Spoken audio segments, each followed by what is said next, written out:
Hi friends, this is what's great about living in SoCal. I mean, it is December and I still have broccoli coming up that I have overwintered, or oversummered really. Sorry about that. It's a plant that I just kept in the ground and I grew tomatoes all around it and it survived. And whatever greens I get from it, I give to my chickens. But I get a few heads now and again, and I just wash it and put some ranch dressing on it and eat it. And I have a ton of tomatoes and some bell peppers here. And so all this came from my plants that are still outside that are slowly dying, and they'll be dead by January, and I'll start pulling them out. I've started pulling out my zinnias, which have started to suffer. So over time I'm going to get rid of the plants, but there are still some plants that are looking so lovely at the ends of it. So let me show you what I mean. So some of these plants, they're suffering, they're dying off. However, the newer growth, look at how lovely this is. I mean, it's gorgeous. And it's making me lots of fruit.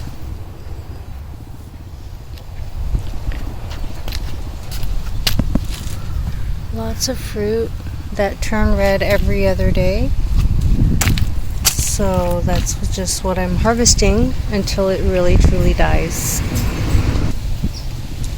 So this is the broccoli that I snapped the head from and elsewhere, but look at all this lush tomato plant. And to my surprise, there are some big ones.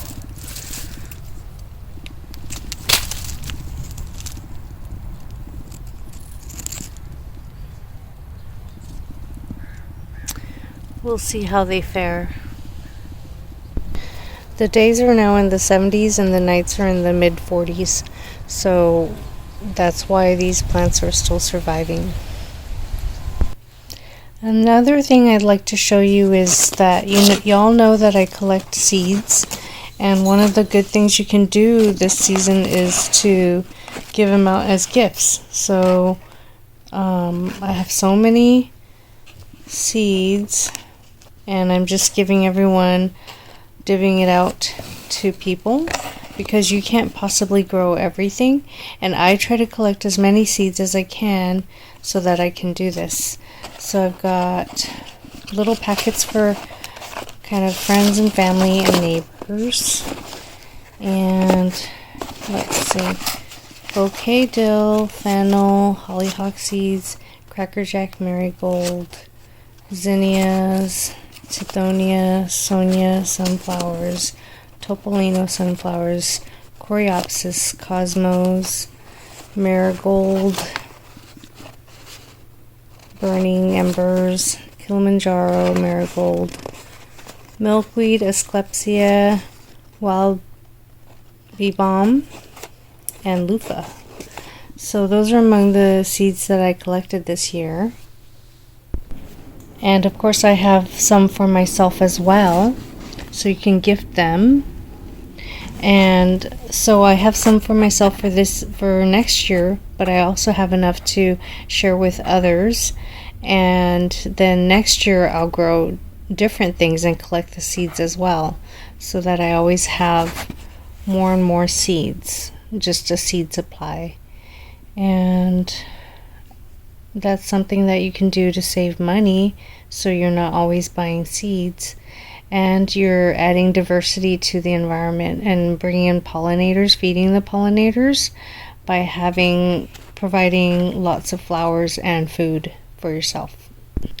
Now over here I've packaged a couple presents for my neighbors, and I hope that they enjoy it. A couple years ago I saw that one of my neighbors was trying to water some kind of plant that she purchased, and it was the middle of summer, and planting something in the middle of summer, it's so hot that the plant suffers and may likely not make it if the soil is constantly getting dry and hot. But growing from seeds that are acclimated to the same area that it was already grown, these will have a good chance of coming up. So I haven't seen whether or not my neighbor has grown any more flowers or any more plants. It looks pretty barren. Or she did try to grow like a couple succulents, and so I'm going to give her these as a present this year. And another thing you can do gift wise, which I don't keep bees, but my sister keeps bees, and so she made everyone a jar of honey that she ran through a filter, and it's beautiful. This one's golden. She gave us a jar last year as well, so every year we get some native bee honey, which will give us immunity to like certain things that are around this area.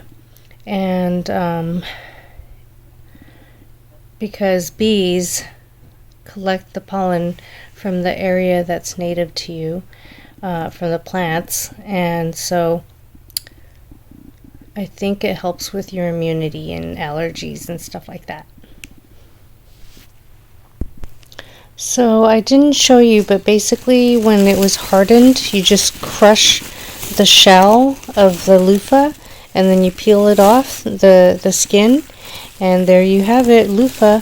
And you take all the seeds out from within, and what I'm going to do is I might just cut it in half and just use one side and the other side separately for dishes or whatever the purpose, or I might make it look pretty this year as gifts because I had so many this year.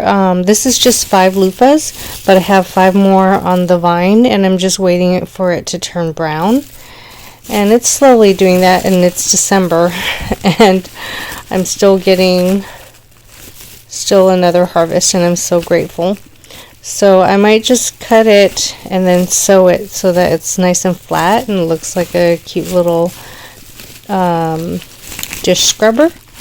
I haven't decided because I don't want to waste it either. So if I do that, I end up wasting the ends. Instead of having 2, I'll only have 1 good loofah scrubber. So I haven't yet decided. But I just love being so economical. It's something that's natural that you grow, and then you can eat it when it's young, or you can use it, let it mature, and use it for cleaning your dishes or scrubbing your body with. It's so awesome. I love that. And it's biodegradable, and it goes back into the ground, and you didn't have to synthesize something, man-made items that are plastic that will take forever to break down. So I really love this. Here's a little piece of the shell. Yeah. So that's another good gift to give people.